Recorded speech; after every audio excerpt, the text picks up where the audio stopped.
मैं आज बात करूँगा 48 लॉ ऑफ पावर की बुक्स है। एक रॉबर्ट ग्रीन उन्हें लिखे हैं, एक अमेरिकन राइटर। तो मैं उसमें एक कंसेप्ट है कि काम दूसरों से कराओ मगर उसकी शेर बोल सकते हैं खुद लीजिए।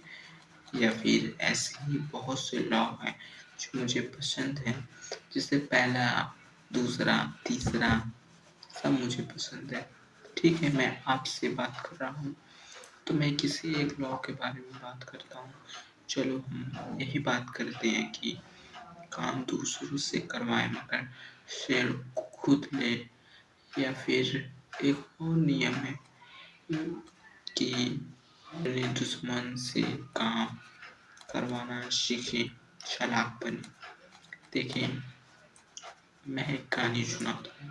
मैंने मान लो एक जंगल है, उसमें एक केचुआ रहता है और हाथी, गेंडा सब रहते हैं। मगर केचुआ एक दिन जा रहा होता तो हाथी के रास्ते में आ जाता। तो हाथी कहती है, बेवकूफ कछुए, तुझे समझ में नहीं आ रहा है, अगर मैं तुम्हारे ऊपर चढ़ जाऊंगा तो तुम अपना प्राण खो देगा। तो केचुआ हंसता है। वही वो कहता है, मूर्ख हाथी, तू चढ़ के देख, तेरा घमंड टूट जाएगा मगर मैं नहीं टूटूंगा, मेरा प्राण नहीं निकलेगा। अब हाथी गुस्सा जाती, कहती है, तेरी इतनी हिम्मत कि तू मुझसे जवान लड़ाएगा। और वो गुस्से में आकर केचुए के ऊपर पैर रख देती है और उसे दबाती है। केचुए का खोल बहुत मजबूत होता है, वो नहीं मरता। तो वो कहता है कि हाथी, कि देखा ना, मैंने कहा था तुमसे मैं बहुत मजबूत हूँ। तो हाथी कहती है कि तेरी ये जो खोल है ये मजबूत है मगर मेरे बल बहुत ज्यादा है, मैं तुझे 1 लात मारूंगी, वहां छटक जाएगा।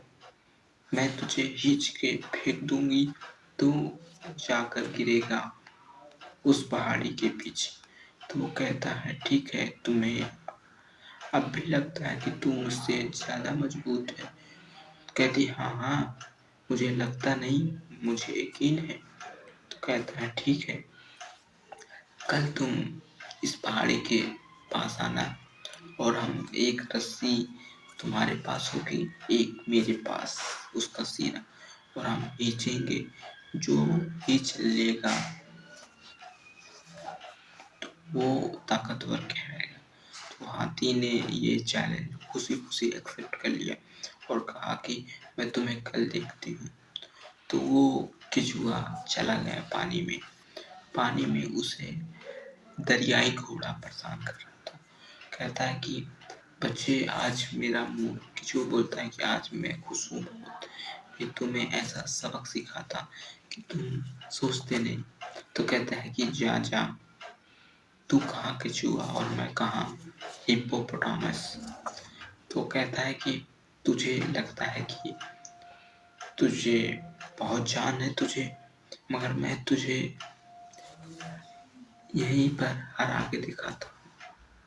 कहता है कि हरा के दिखाओ। कहता है कि तू तो मैं पानी का बलवान हूँ, मुझे पानी में तो हाथी भी नहीं हिला सकती, तू कौन सा हिलाएगा। तू मुझे सूखे की मैदान में भी नहीं ला पाएगा। कहेगा कि तुझे, केचुआ बोला, तुझे अपनी ताकत पे इतना ही घमंड है। तो कहा, हाँ मुझे घमंड है। वो जोर से बोला। तो कहा, ठीक है, कल तुम यहीं पे होना, हम यहीं पे मिलेंगे और मैं उस पहाड़ी के पीछे जाकर खींचूंगा और तुम इस तरफ खींचोगे एक रस्सी के जरिए। अगर तुमने मुझे खींच लिया तो मैं मानूंगी कि तुम ताकतवर हो, और अगर तुमने मुझे नहीं खींच पाया तो तुम मुझे ताकतवर मानोगे और मेरा काम भी तुम करोगे, ठीक है? तो उसने खुशी-खुशी एक्सेप्ट कर दिया। तो कल का दिन आ गया, वो हाथी के पास, हाथी आ गई पहाड़ के पास। तो उसने कहा, रस्सी लेके आई हो? लेके आए वो सब लोग, और एक रस्सी हाथी को दे दिया। और उसने हाथी से कहा कि जब मैं कहूँ खींचो तो तुम खींचना, यानी गेम शुरू हो जाएगा। फिर वो एक रस्सी लेके चली गई हिप्पोपोटामस के पास। उसने कहा कि तुम जब मैं कहूँ खींचो तब खींचना। तो उसने कहा, वो जाके धीरे से झाड़ में छुप गए ताकि ना उसे हाथी देख सके, ना हिप्पोपोटामस, दरियाई घोड़ा उसे कहते हैं। उसने जोर से चिल्लाया, खींचो। हाथी अपना बल लगा रही है और गेंडा अपना बल। हाथी गेंडा सॉरी हिप्पोपोटामस हिप्पोपोटामस कमजोर है हाथी के मुकाबले, मगर वो पानी में था। पानी में उसने कहा भी था कि हमें हाथी नहीं हिला सकता। उन्होंने खूब जान लगाया, खूब बहुत ज़्यादा, और वो दोनों हार मान गए। और जब उन्होंने हार माना तो केचुआ बारी-बारी सबके पास गया और कहा, मैंने कहा था ना, तुम मुझसे ज़्यादा ताकतवर नहीं हो। सबने हाथ जोड़ा और कहा कि हाँ, तुम मुझसे ज़्यादा ताकतवर हो, कम से कम बराबर के तो हो, मगर मुझे हैरत है कि तुम इतनी छोटी चीज़ होकर हमसे कैसे ताकतवर हो गई।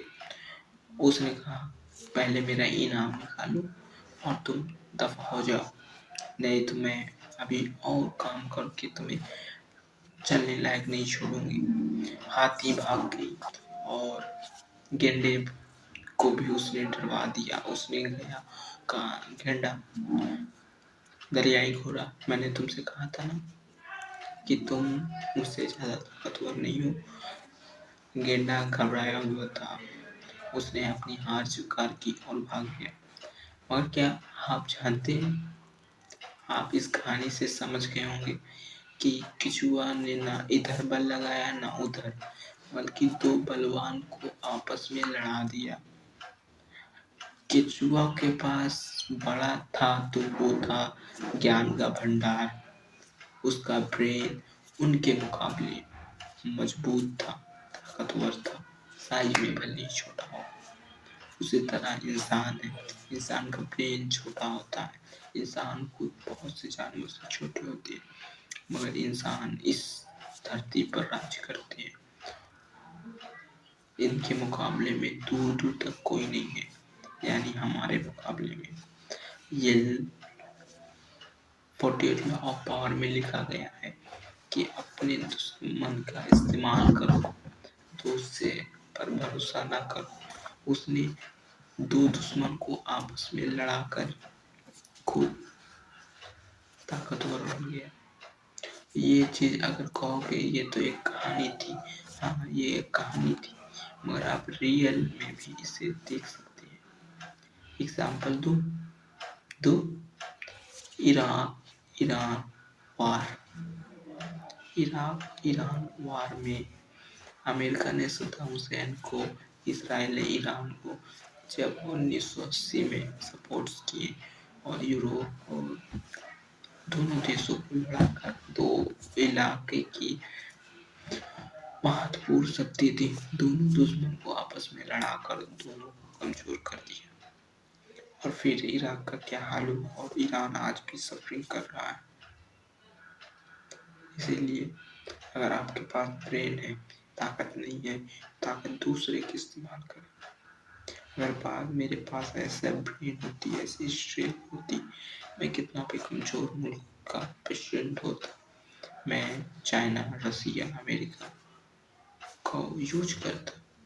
इसी तरह एक बेहतरीन लीडर नहीं कहें, उसे सुल्तान कहें। वो सुल्तान थे अब्दुल हमीद, जिन्हें यूरोप कहता है रेड सुल्तान, उन्होंने यूरोप को आपस में लड़ाकर अपनी सल्तनत बचानी चाहिए। ये राजनीतिक है, हमें हमें हमें रणनीति करनी ही पड़ती है, क्या करें, हमें करना ही होगा।